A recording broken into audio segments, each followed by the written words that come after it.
चलिए बच्चों, स्वागत है सभी का। तो बच्चों आपके लिए लेकर आ चुका हूं बच्चों मैं गणित के बहुत ही बेहतरीन और इंपॉर्टेंट सवाल जो आपके एग्जाम के लिए काफी ज्यादा हेल्प करने वाले, आपके एग्जाम में बच्चे मदद करेंगे आपके सिलेक्शन में। तो पूरे वीडियो को अच्छे से देखिए, स्किप मत कीजिए, एक एक डिटेल में हम बात करेंगे सवाल को लेकर। बहुत ही आसानी से बच्चों में सिखाने वाला हूँ आपको। और बच्चा आप सभी को पता है हम डेली 4 बजे अपलोड करते हैं वीडियोज को, तो रेगुलर 4 बजे आके वीडियो को देखा करें, और बाकी समय मिले तो बाद में भी देख लिया करें, ऐसा जरूरी नहीं है। लेकिन बच्चा चैनल को सब्सक्राइब जरूर कर लीजिएगा और वीडियो को लाइक जरूर किया करें, ये आपसे रिक्वेस्ट है सभी से। चलिए बच्चों स्टार्ट करते हैं पहले क्वेश्चन पे बच्चा। तो पहला क्वेश्चन क्या कह रहा है बच्चा, ध्यान से समझिएगा। पहला क्वेश्चन क्या कह रहा है बच्चों, एक एक चीज के बारे में हम समझेंगे, एक एक चीज को हम पकड़ के चलेंगे। तो बच्चा ऐसा सवाल चैप्टर फर्स्ट जो आपका नंबर सिस्टम है, संख्या पद्धति वाला, उसमें से ऐसे सवाल पूछे जाते हैं। तो मैंने उसी टाइप के सवाल को आपके सामने रखा है बच्चा, और इससे कई बार पूछे भी गए हैं। इस टाइप के सवाल नहीं आए हैं, मतलब कि पैटर्न यही है, लेकिन क्वेश्चन चेंज कर दिया हमने, यानी कि ऐसे सवाल अब आ सकते हैं। तो बच्चा समझना इसको क्या कह रहा है सवाल को। सबसे छोटी विषम अभाज्य संख्या तथा दो अंकों की सबसे बड़ी अभाज्य संख्या का योगफल बताना है बच्चों। उसने दो कंडीशन यहाँ पे रखी। कितनी कंडीशन है? 2 कंडीशन है। सवाल को सही से समझना, ध्यान से देखो। सबसे छोटी विषम अभाज्य संख्या, अब देखो उसने बोला क्या है वो समझो। सबसे छोटी विषम अभाज्य संख्या, देखो अगर मैं आपको बात करूं कि सबसे छोटी संख्या बताओ, देखो बच्चा सबसे छोटी संख्या की बात करूं मैं, तो सबसे छोटी संख्या बच्चों कौन सी होती है? सबसे छोटी संख्या तो बच्चों अगर बात करें तो प्राकृतिक संख्या की बात करेगा तो 1 होगी, है ना बच्चा। और अब पूर्ण संख्या की बात करेगा तो 0 होगी। लेकिन यहाँ पे पूछा गया विषम संख्या पूछी। सबसे छोटी क्या पूछी उसने? विषम संख्या पूछी। मैं यहाँ पे लिख भी देता हूँ, सबसे छोटी विषम संख्या। ठीक है बच्चा, विषम संख्या। अब देखो सबसे छोटी विषम संख्या 1 होती है। सबसे छोटी विषम संख्या बच्चों 1 होती है, लेकिन 1 क्या है? ना तो भाज्य ना तो अभाज्य। उसने कंडीशन डाल दिया पे अभाज्य संख्या होनी चाहिए बच्चों। तो 1 के बाद बच्चा 3 नंबर आता है, तीसरा जो होता है वो विषम संख्या होती है। तो 1 ना तो भाज्य है ना तो अभाज्य है, तो सबसे छोटी संख्या जो कि अभाज्य है वो 3 होगी हमारी, यानी हमको 3 को लेके चलना है। ठीक है। उसके बाद बच्चों इसमें आते 2 अंकों की सबसे बड़ी अभाज्य संख्या बच्चा। 2 अंकों की सबसे बड़ी अभाज्य संख्या होती है बच्चा, वो होती है 97। ये 90 वाली लाइन में केवल एकमात्र संख्या है जो कि अभाज्य संख्या है। तो 2 अंकों में सबसे बड़ी संख्या की अगर पूछेगा वो 97 है बच्चा। ठीक है। अब देखो यहाँ पर क्या हो रहा है, अब उसने बोला है कि इनका योगफल ज्ञात करें। क्या करें? योगफल। तो 97 और 3 कितना हो जाएगा बच्चों? 97 और 3 का योगफल करेंगे तो कितना हो जाएगा बच्चों? कितना हो जाएगा? 100 होगा कि नहीं होगा बच्चा? बिल्कुल होगा। तो हमारा आंसर ऑप्शन सी हो जाएगा। बात समझ में आ रही है ना? मैंने एक एक चीज बताई बच्चों। सबसे छोटी विषम संख्या तो 1 होती है, लेकिन उसने अभाज्य पूछ लिया तो ये 1 कैंसिल हो गया। 1 के बाद की अगली विषम संख्या 3 है। 1 को अगर छोड़ दोगे तो सबसे छोटी अभाज्य संख्या 3 हो जाएगी, जो कि विषम है। विषम संख्या भी और अभाज्य संख्या भी है बच्चा, है ना। और एक और चीज आपको माइंड में रखनी है, अगर वो भाज्य सबसे छोटी भाज्य संख्या है वो तो 2 होती है बच्चा। सबसे छोटी अभाज्य संख्या जो है बच्चा वो होती है 2। तो मैंने यहाँ पे 2 क्यों नहीं लिखा? क्योंकि उसने पूछा विषम का है। तो विषम के हिसाब से 1 रख सकते थे या फिर 3 रख सकते थे। 2 कंडीशन लगा ली थी हमको, एक तो विषम होना चाहिए और वो अभाज्य भी होना चाहिए। विषम भी होना चाहिए, अभाज्य भी होना चाहिए। ठीक है, वो भी सबसे छोटा, है ना। तो सबसे छोटी विषम संख्या की बात करें तो 1 थी, पर 1 अभाज्य संख्या नहीं है, तो इसको हटा दो, कैंसिल हो गया ये। भाई इसका 1 का रोल तो खत्म हो गया। अगर भाज्य संख्या की बात करें तो भाज्य संख्या जो है, अभाज्य संख्या जो 2 है। ठीक है बच्चा, पर 2 क्या है बच्चों? विषम संख्या नहीं है, ये तो सम संख्या है। 2 तो सम संख्या है, तो भाई इसका रोल भी खत्म हो गया। उसके बाद करें बच्चों विषम और अभाज्य दोनों होना चाहिए, वो है बच्चा 3। ये विषम संख्या भी है सबसे छोटी 1 के बाद की बात करें तो, और ये अभाज्य भी है, तो इसलिए 3 को लेंगे। और 2 अंकों की सबसे बड़ी अभाज्य संख्या 97 होता है। माइंड में रखिएगा, दोनों को 8 किया तो बच्चा आंसर क्या है हमारा? 100 हमारा राइट आंसर है बच्चा, माइंड में रखिएगा। ठीक है, चलिए बच्चों आगे बढ़ते हैं, अगले क्वेश्चन पे आते हैं। अगला क्वेश्चन क्या कह रहा है बच्चों? और बच्चों लाइक जरूर करना वीडियो को, मैं सभी से रिक्वेस्ट कर रहा हूं बच्चा वीडियो को लाइक जरूर करें फटाफट से, और सब्सक्राइब भी कर लेना बच्चों। सभी बच्चे अगर तैयारी कर रहे तो सब्सक्राइब कर लो, नहीं कर रहे तो वीडियो क्यों देख रहे हो? फिर देख रहे हो तो बच्चे सब्सक्राइब करके रखो, बेल आइकन ऑन रखो, क्योंकि हम पढ़ेंगे 13 दिसंबर तक, आपको तैयारी करवाएंगे बच्चा। तो आपकी मर्जी, फिर तैयारी करना है तो जुड़िए। चले बच्चा, क्वेश्चन नंबर 2 बच्चा। यदि कोई वस्तु 580 में बेची जाती है जिससे 55 का नुकसान होता है तो लागत मूल्य क्या है बच्चों? अभी सवाल में हमने क्या डाल दिया? लागत मूल्य डाल दिया है। अब बहुत सारे बच्चे क्या करेंगे कि भाई सिंपल सी बात है, 580 की चीज है, 55 रुपए का नुकसान हुआ, यानी कि वो चीज अपनों ने कम में बेच दी। कम में बेच दी ना, सिंपल सी बात है। उसने पूछा कि लागत मूल्य पूछा है बच्चा। आप क्या करोगे? बहुत सारे बच्चे इसमें से माइनस करेंगे, इसमें माइनस नहीं होगा बच्चों, इसमें प्लस होगा, क्यों होगा प्लस वो समझिएगा, प्लस क्यों होगा, है ना बच्चा। और पहली बात, कोई सा भी ऑप्शन माइनस करने पर कोई सा भी ऑप्शन यहाँ पर बन भी नहीं रहा है ना, क्योंकि एक ही ऑप्शन है 500 के आस 500 से 600 से नीचे 580, जो कि खुद है, तो माइनस करने पे तो आ नहीं सकता। वैसे भी आप कॉमन सेंस लगा सकते हो, यानी कि इसमें ऐड करना पड़ेगा। ऐड क्यों करना पड़ेगा, जब उसने ये बोला कि भाई 580 में बेचता है तो उसको नुकसान हो रहा है, मतलब चीज और ज्यादा की होगी। भाई 55 रुपये अगर वो कम में बेच रहा है मतलब कि उसको नुकसान हो रहा है, होगा ना, क्योंकि 580 में बेचता है वो, मतलब 55 रुपए का घाटा हो रहा है, यानी 55 रुपए उसने कम में बेच दी, तो उसको लागत मूल्य तो ज्यादा की होगी ना। तो 55 रुपए यहाँ पे हम क्या करेंगे, जोड़ेंगे। क्या करेंगे, जोड़ेंगे। यहाँ पे 580 में बेची उसने तो नुकसान हुआ 55 का, तो 55 रुपए वापस उसको जोड़ दो, तो जितने में लाया था मतलब लागत मूल्य उसकी आ जाएगी। 5 का 5, 8 5 13 का 3, हासिल आया 1, और ये हो गया बच्चा 635। बच्चा 635 उसकी क्या थी, लागत मूल्य थी, यानी कि वो 635 में खरीद के लाया था, उसने 580 में बेचा, तो 55 का उसको नुकसान होना ही था। अगर वो 700 के आसपास बेचता तो उसको फायदा हो जाता। बच्चों लाभ और हानि वाला जो चैप्टर है बच्चों, उसमें से प्रतिशत वाले जो सवाल है, लाभ प्रतिशत, हानि प्रतिशत, जो भी प्रतिशत है वो सब मत करना। क्लियर बोल रहा हूं बच्चा, में वो मत करना, वो नहीं पूछा जाएगा। केवल लाभ हानि को घुमा फिरा के पूछा जाएगा। किसी आदमी ने ये कर दिया, वो बेच दिया, वो खरीद लिया, ये कर लिया, इस टाइप के क्वेश्चन आ जाएंगे, लेकिन प्रतिशत के ऊपर नहीं आएंगे सवाल बच्चा इस चैप्टर में से, लाभ और हानि में से, इसलिए प्रतिशत को निकाल दो माइंड में से बच्चा। चलिए आगे बढ़ते हैं बच्चा। आगे बढ़ने से पहले बच्चा आप देख सकते हो हमारी क्लासेस भी चलती है, ऑनलाइन लाइव क्लासेस चलती है बच्चा।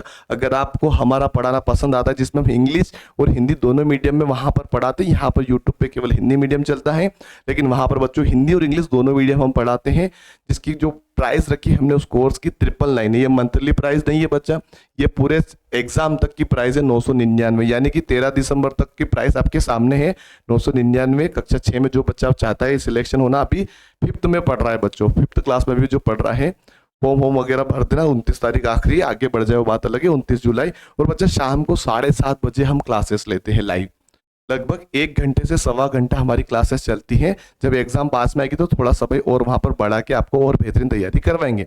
अब ये नहीं कि भाई आपको बस यहाँ पे सिलेबस कंप्लीट हो रहा, सिलेबस यानी कि गणित, लैंग्वेज यानी कि अपनी हिंदी इंग्लिश वाला, और एक मेंटल एबिलिटी यानी आकृति वाले सवाल, ये तो कंप्लीट सिलेबस तो आपका होगा। इस साल का जो नया है वो होगा ही होगा बच्चा। उसके साथ गणित के टेस्ट जो कि चालू हो चुके हैं हमारे। उसके बाद बच्चा एक और चीज बता दूं मैं आपको, गणित के टेस्ट के अलावा 80 क्वेश्चन वाली टेस्ट सीरीज भी चलेगी, ठीक है बच्चा, वो भी होगा। उसके बाद बच्चा मॉडल पेपर पे आपको मिलेंगे, वो भी होगा। और जिसका बच्चा हमारा, जैसे कि सिलेबस तो आधा हो चुका है मैथ्स का, अब बोलोगे सर हमारा तो आधा निकल गया, अब क्या करें। तो बच्चा जब हम आधा पूरा कर लेंगे, आधे को कंप्लीट कर लेंगे, उसके बाद रिवीजन भी तो करवाएंगे, वापस पहले चैप्टर से हम शुरू कर देंगे, और पहले चैप्टर से बच्चा गणित के भी टेस्ट होंगे, और अपने संडे टू संडे उसके भी टेस्ट आ जाएंगे 80 क्वेश्चन वाले। तो ओवरऑल कंप्लीट पैकेज है बच्चा, वो आपके ऊपर है, आप कितना शिद्दत से तैयारी कर सकते हो। चलिए बच्चा आगे बढ़ते हो, नीचे लिंक मैंने डाल दिया एप्लीकेशन का, इंस्टॉल कर लीजिएगा। और बच्चा नंबर भी दे रखे, कुछ जानकारी चाहिए तो कॉल भी कर सकते हो। चलिए बच्चा आगे बढ़ते हैं, अगले क्वेश्चन पे आते हैं बच्चा। बहुत ही बेहतरीन क्वेश्चन है, समझिए ध्यान से। पॉइंट में कुछ डिजिट दे रखी है, उसमें आपको ये बताना बढ़ते हुए क्रम में सजाए। भाई सजा, बढ़ते हुए क्रम को बोला क्या जाता है, बढ़ते हुए क्रम लिखा हुआ गया, या फिर बच्चा ये लिखा हो गया आरोही क्रम में लिखिए। किस क्रम में लिखिए बच्चा, आरोही क्रम में अगर आपको लिखना है, इसका मतलब होता है बढ़ते क्रम में। आरोही क्रम लिखो या फिर बढ़ते क्रम लिखो, बात एक ही है, दोनों में से कुछ एक आम नाम जो है लिखा हुआ आएगा, ये दोनों में से, ठीक है। उसका मतलब होता है ये हम जो अभी करने वाले वो आपको करना है। अब देखो ये जो निशान है बच्चा, इसको आप समझ लो सबसे पहले तो। अब ये जो निशान है, जैसे मैं अगर आपको बोलूं कि 4 और यहाँ पे मैंने 5 लिखा है, मतलब अगर मुंह जिधर खुला है बच्चा वो संख्या बड़ी है, मुंह जिधर खुला है वो संख्या क्या रहेगी, बड़ी रहेगी। अगर मैं इसको ऐसा लिख दूं 5 इधर और ये 4, तो ये भी क्या हुआ, सेम, तो ये और ये में कोई फर्क नहीं है। 4 से बड़ा है 5, 4 से बड़ा है 5, चाहे इसको ऐसे लिखो या इसको लिखो। तो माइंड में कैलकुलेट रखना कि भाई जिधर मुंह खुला है वो बड़ा है। अगर मान लो कोई चीज जैसे पानी पता से खा रहे हो आप, ठीक है, छोटा होगा तो सिंपल सी बात है छोटा मुंह खोलोगे, कोई बड़ा होगा तो मुंह थोड़ा और बड़ा खोलना पड़ा। सिंपल सी बात है, अपने मुंह में जितनी डालने के लिए मुंह खोलना पड़ता है ना, तो सिंपल सी बात है जो मुंह खोल रहे हैं यहाँ पे तो बड़ी चीज है। सिंपल सी बात, ये मुंह खोल रहे हैं मतलब कि वो बड़ी चीज होनी चाहिए। अब हमको पता कैसे करना है कि भाई कौन बड़ा है कौन छोटा है, कौन सही तरीके से यहाँ पे सिग्नेचर या जो साइन बना हुआ है मुंह खोलने वाला, ये सही, ये देखिएगा, ध्यान से समझिएगा इसको, है ना। देखो बच्चा, अब पहले आपको समझना है पॉइंट को लेकर। जैसे मान लो मैं एक एक संख्या लिखता हूँ, यहाँ पे 0.003 लिखा है, ठीक है बच्चा। एक लिखा है 0.03 लिखा है, फिर लिखा है 0.0 0.003 लिखा है और बच्चा यहाँ पे लिखा है 0.3। अब आपको ये चेक करना है कि दशमलव के इधर तो कोई संख्या नहीं है, दशमलव के इधर तो सबके सब जीरो है, तो इधर तो हमको कुछ भी नहीं देखना है। उसके बाद दशमलव के बाद देखो बच्चा यहाँ पर जीरो है, यहाँ पर भी जीरो है, यहाँ पर भी जीरो है, यहाँ पर बच्चा 3 आ गया। तो ये सबसे बड़ा हुआ कि नहीं हुआ? ये सबसे बड़ा है बच्चों। तो ये सबसे बड़ा है ना, तो ये सबसे आखिरी में रहेगा क्योंकि बढ़ते क्रम में जाना है, छोटे से बड़े फिर बड़े फिर बड़े, ये सबसे आखिरी में आएगा। यानी कि ये ऑप्शन हमारा हो गया गलत। सबसे आखिरी में आ रहा है कि नहीं आ रहा? बिल्कुल आ रहा है। ये सबसे आखिरी में आएगा 0.3 क्योंकि ये सबसे बड़ा है। बढ़ते क्रम का मतलब क्या होता है? छोटे से आगे की ओर 1 2 3 4 5 ये बढ़ते क्रम हुआ ना। घटते क्रम किसको बोलते हैं? 99 97 96 95 94 92 93, जो भी पीछे उल्टा चलो गाड़ी, मतलब उल्टा पुल्टा मैं बोल रहा हूँ लेकिन उल्टी गाड़ी चलो, मतलब 5 4 3 2 1 0 ऐसे वो उल्टा हो गया, उसको अवरोही क्रम बोलते हैं। बढ़ते क्रम यानी कि छोटे से बड़े की ओर हमको जाना है। असेंडिंग डिसेंडिंग माइंड में रखिए बच्चों, ये असेंडिंग ऑर्डर में हम चल रहे हैं बच्चा, तो ध्यान से समझिएगा। ये सबसे बड़ा हो गया, सबसे पीछे आएगा। जब इसको मैं नंबर देता हूँ, ये सबसे बड़ा है तो ये सबसे कितने नंबर? 1 2 3 चौथे नंबर पे आएगा, ये चौथे नंबर पे आएगा क्योंकि सबसे बड़ा है। ठीक है बच्चा। उसके बाद बात करें बच्चों, हमने 0 0 चेक कर लिया, ये हो गया बाहर उसमें से। अब बच्चों यहाँ पे देखिए दूसरा नंबर की जो वैल्यू है, यहाँ पर 0 है, यहाँ पर 3 है और यहाँ पे 0 है, मतलब कि बच्चा ये हो गया तीसरे नंबर पे आएगा, ये तीसरे नंबर पे आएगा। सबसे बड़ा ये था, उसके बाद ये आएगा। अब बात करें बच्चों एक और अंक की, यहाँ पे 3 है और यहाँ पे 0 है, मतलब दूसरे नंबर पे ये आएगा और पहले पे ये आएगा बच्चा। तो ये सबसे आगे रखा जाएगा जो कि यहाँ पर आप देख रहे हो, उसके बाद दूसरे पे ये जो कि यहाँ पे देख रहे हो, उसके बाद ये वाला जो कि यहाँ पे देख रहे हो, उसके बाद ये वाला। अब मैंने क्या बोला था, जिधर मुंह खुला है वो बड़ा है। देखो इससे बड़ा ये हो गया, इससे बड़ा ये हो गया, इससे बड़ा ये हो गया। मुंह खुलता ही गया ना, उस साइड बड़ी संख्या है। जो जितना दशमलव के पास में नंबर लेके आ जाएगा वो उतना बड़ा होता है अगर सेम नंबर हो तो। जैसे यहाँ पे क्या है 3 3 3 3 लिखा हुआ है, तो दशमलव के पास में सबसे पास में बच्चों ये है, मतलब ये सबसे बड़ा है। फिर दूसरे नंबर पे ये, मतलब ये उससे छोटा हो गया, फिर उससे और ये छोटा हो गया और उससे ये और छोटा हो गया। जितना दशमलव से दूर है उतना वो छोटा होता जाएगा, जितना दशमलव के पास में है उतना वो बड़ा रहेगा जब सेम डिजिट हो। अगर अलग अलग डिजिट होगी तो देखना पड़ेगा कौन सी डिजिट बड़ी है कौन सी छोटी है, वो आप समझ जाइएगा। इतने तो आप समझदार हो बच्चा। ठीक है, इसका आंसर समझ में आया? हमारा ऑप्शन है बच्चा बिल्कुल सही उत्तर है। चलिए बच्चा क्वेश्चन नंबर 4 को देखिए, समझिएगा ध्यान से। क्वेश्चन नंबर 4 क्या कह रहा है? निम्न में से कौन सा सबसे बड़ा भिन्न है बच्चा? सबसे बड़ा भिन्न अगर आपको निकालना है तो तरीका देखिए बच्चों, बहुत ही सिंपल तरीके से मैं आपको समझाने वाला हूँ। देखिए बच्चा, सबसे पहले तो आपको यही देखना है कि भाई इसमें क्या फर्क है, सब में सबसे बड़ा कौन है, कैसे निकालेंगे। तो पहले तो इसको ऐसे नॉर्मल लिख लो, 3 के बटे में 8 है ना बच्चों। ऐसे भिन्न को ऐसे लिख लो क्योंकि भाग देना है अपने को। ठीक है बच्चा, 5 के बटे में 12 और बच्चा 2 के बटे में 5। अब इसको ध्यान देखो, आपको डायरेक्ट ऐसे भागने देना, यहाँ पे 0 0 लगा लो, ऊपर क्या लगा लो 0 0 लगा लो, सभी में लगाना है ना, क्योंकि हम दशमलव में जाएंगे सीधे गुणा करेंगे यहाँ पे, मतलब सीधे भाग देंगे, गुणा नहीं करेंगे भाग देंगे। तो 8 का पढ़ा अगर मैं 3 बार बोलूँगा, 8 3 24, 8 चौक 32 हो जाता, बड़ा हो जाता, इसलिए 3 बार में गया। 16 चौक 64, 4 बार में गया, बाकी 6 बचा है पीछे ना। 12 चौक 48, पीछे 2 बचा है, और 5 चौक 20 पूरा चला गया। मतलब कि ये दोनों तो हमारे आंसर से नहीं हो सकते। सबसे छोटा तो ये हो गया क्योंकि 3 आंसर आया था इसका, इन सब में 4 4 4 आया, पर इसमें पूरा भाग चला गया, इसमें पॉइंट पे नहीं जाना है। अब इसमें बच रहा है बच्चों, इसमें पॉइंट में जाएंगे बच्चों। देखो 16 चौक 64 था, तब ना बच्चों ध्यान से मैं यहाँ पे आपको समझाता हूँ। देखो 16 चौक 64, कितना बचा? 6 बचा भागने की, दशमलव पे 0, 16 48। ठीक है बच्चा, और इसमें हमने क्या किया था, 50 में अगर 12 का भाग दिया था तो 12 चौक 48 बचा, और यहाँ पे 2 बचा तो भागने की 0.0, 12 एकम 12। तो बड़ा कौन हुआ? 4.3, यानी ऑप्शन बी हमारा सही आंसर होगा। इन सब में भाग देने की जरूरत नहीं थी, इन दो में ही अपने को बस चेक करना था प्रॉपर तरीके से पॉइंट में जाके। अगर मान लो इसका आंसर भी कुछ और हो जाता, 4 के अलावा 3 या 5 आ जाता, तो हमारा आंसर सामने पता चल जाता। लेकिन हमको 2 में कंफ्यूजन था कि पॉइंट के बाद इसमें बड़ा है, वैसे इसमें ज्यादा नंबर बड़ा था, तो ये ऑब्वियसली यही आंसर हमारा होने वाला था। इसलिए इसका आंसर बच्चों ऑप्शन बी हमारा राइट रहेगा। ऐसे आप कर सकते हो 0 0 लगा के बच्चा। चलिए बच्चा अगले सवाल पे आते हैं। अगला सवाल क्या है बच्चों, ध्यान से समझिएगा। यदि 8 घंटे में 12 मजदूर एक दीवार बनाते हैं तो 6 मजदूर उसी दीवार को बनाने में कितने घंटे लेंगे बच्चा? ये सवाल बहुत ही आसान है बच्चा, ध्यान से समझिएगा। ऐसा सवाल मैं आपको लास्ट में होमवर्क में दूंगा, उसको आप कमेंट करके बताइएगा। देखो बच्चा, यदि 8 घंटे में 12 मजदूर एक दीवार बनाते तो देखो यहाँ पे इन दोनों की जो कंडीशन है वो काम कर रही है, यानी कि 8 घंटे में 12 मजदूर दीवार बना देते। ये 2 फिक्स नाम डाटा दे रखा अपने को, 12 और 8। कैसे? 8 घंटे में 12 मजदूर। अब यहाँ पर एक चीज ही दे रखी, 6 मजदूर उसी दीवार को बनाने में कितने घंटे लेंगे, यहाँ पे घंटे नहीं दे रखा, वो हमको निकालना है। तो उस मजदूर अकेले को नीचे रख दो बस। जो चीज कंप्लीट दे रखी उसको ऊपर लिखो, जो अधूरी उसको नीचे रखो और भाग दे दो। 6 का बड़ा आता है, बिल्कुल आता है 6 कम 6, 6 दूनी 12, 8 का गुणा 2 में करो, 8 दूनी 16 घंटे लगाएगा बच्चों, वो ऑप्शन सी हमारा राइट आंसर हो जाएगा बच्चा। ऑप्शन सी बच्चा हमारा बिल्कुल सही उत्तर होगा। चलिए बच्चों आगे बढ़ते हैं, अगला सवाल समझिए ध्यान से, क्या बोल रहा है सवाल में। एक परिवार की कुल आय 17,000 रुपए है, ठीक है बच्चा, कुल टोटल आय उसकी 17,000 रुपए है। यदि शिक्षा पर 5,000 रुपए, किराए पर 4,000 रुपए और बचत पर 3,000 रुपए हो तो अन्य खर्च कितना बच्चों? सिंपल सी बात है, अब इसका आंसर आप खुद बताइएगा। मैं आपको यहाँ पे थोड़ा सा हिंट दे देता हूँ, क्या करना है आपको होमवर्क में बच्चा मैं दे रहा हूँ इसको। कैसे 17,000 में से बच्चा 5,000 माइनस कर दो, शिक्षा के माइनस हो गए, 4,000 किराए के माइनस कर दो, बचत जो है ये भी माइनस कर दो, और जो आंसर बचेगा वो हमारा क्या है? अन्य खर्च हो जाएगा, क्योंकि 3 चीज उसने दे रखी है, अन्य खर्च जो बचेगा वही अन्य खर्च है। इन तीनों को माइनस कर दो, जो किराया, शिक्षा और अपनी बचत है, उसके बाद जो बचा वो अन्य खर्च में आ जाएगा। ठीक है बच्चा, इसका आंसर कमेंट कीजिएगा क्या आंसर होगा। चलिए बच्चों अगला सवाल देखिएगा। एक आयत की लंबाई 18 सेंटीमीटर और चौड़ाई 12 सेंटीमीटर, तो उसका क्षेत्रफल कितना होगा? एरिया बच्चों आपको बताना, जब भी आप सभी को पता होगा एरिया निकालने का फॉर्मूला क्या होता है। अगर आपको आयत का क्षेत्रफल बच्चा निकालना है, क्या निकालना है बच्चों? आयत का क्षेत्रफल अगर आपको निकालना तो आपको क्या करना पड़ेगा? लंबाई का गुणा चौड़ाई में करना पड़ेगा कि नहीं करना पड़ेगा? बिल्कुल करना पड़ेगा।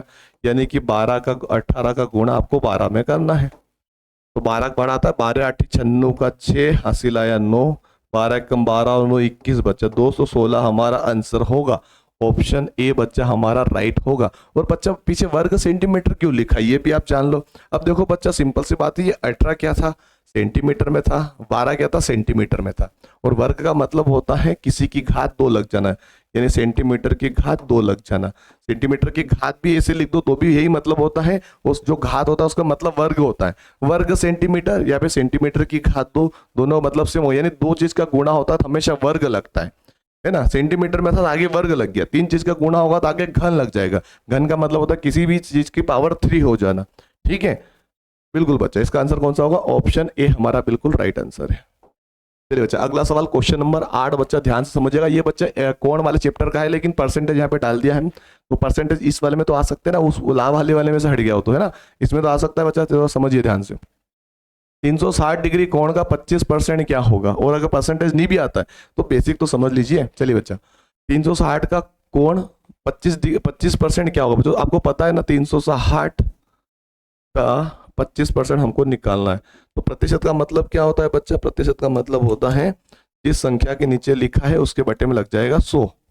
ठीक है बच्चा, 25 एकम 25, 25 चौक 100, 4 का भाग इसमें दे दो, 4 एकम 4, 4 नमा की 36, ये 0 का 0 यानी 90 हमारा आंसर होगा बच्चों, ऑप्शन बी, है ना बच्चा। 1/4 निकालना है, 100 का 25% मतलब 1/4 का मतलब क्या होता है? किसी भी चीज को 4 टुकड़े कर देना, तो 9 चौक 36 यानी कि 90 हमारा आंसर हो जाएगा। ठीक है बच्चा, चलिए आगे बढ़ते हैं। क्वेश्चन नंबर हमारा आता है 9। क्वेश्चन नंबर बच्चा 9 समझिए बच्चों ध्यान से। एक वस्तु की कुल लागत 250 रुपए और उसे 275 में बेचा गया, लाभ या हानि कितना होगा? देखो सिंपल सी बात है, अगर आप 250 में कोई चीज खरीद के लेकर आते हो और 275 में बेचते हो तो आप 25 रुपए का यहाँ पर क्या कर पा रहे हो? फायदा उठा पा रहे हो। ऑप्शन बी हमारा क्या रहेगा? राइट रहेगा, क्योंकि 250 में लाए हो, 275 दोनों का अंतर कितना है? 25 का है, तो आपको लाभ ही होगा ना। अगर मान लो 225 में अगर बेचते हो तो आपको 25 की हानि हो जाती। 25 में कब में बेचते, अब ज्यादा में बेचा तो फायदा हो रहा है ना, 25 रुपए का बिल्कुल हो रहा है। हमारा आंसर कौन सा होगा? ऑप्शन बी बच्चा बिल्कुल हमारा राइट आंसर है। और ये है बच्चा आज का हमारा लास्ट सवाल, जो कि मैं आपको होमवर्क में दूंगा। सेम सवाल मैं अभी करवा चुका हूं मैं आपको, इसको आप कीजिएगा। इसका आंसर क्या आएगा फटाफट से बच्चा कमेंट कीजिएगा। और बच्चा वीडियो अच्छा लगता है, पसंद आता है, हम सब जुड़ना चाहते हो तो नीचे दिए गए नंबर पे कांटेक्ट कीजिएगा। अगर माता पिता देख रहे हैं, फिर बच्चा देख रहा है, तो माता पिता को जाके बोलिए सर से पढ़ना है, लाइव क्लासेस लेनी है, इनकी टेस्ट वगैरह देना है, मॉडल पेपर वगैरह देना है, मात्र 999 आपको कोर्स मिल जाएगा। और माता पिता देख रहे हैं तो बच्चों को पूछ लो, बच्चा पढ़ना चाहता है ऑनलाइन, हम कोर्स दिलवा देते हैं, आप रेगुलर पढ़ना, तो वो आप देख लीजिए। दोनों के लिए ऑफर है बच्चा, कि आप अपने बच्चों को पढ़ा चाहते हो, फिर बच्चा पढ़ के पढ़ना चाहता है, पिताजी को बोल दो भाई जाके मुझे पढ़ना है, कोर्स लेना है, वो मर दिया बैठे मतलब नहीं चलेगा, तो बच्चा पढ़ाई करो। ठीक है बच्चा, अधिक जानकारी बच्चों नीचे दिए नंबर पर कॉन्टेक्ट कीजिए। बच्चों सब्सक्राइब जरूर कर ले, लाइक जरूर कीजिए बच्चों। बहुत बहुत धन्यवाद, शुक्रिया।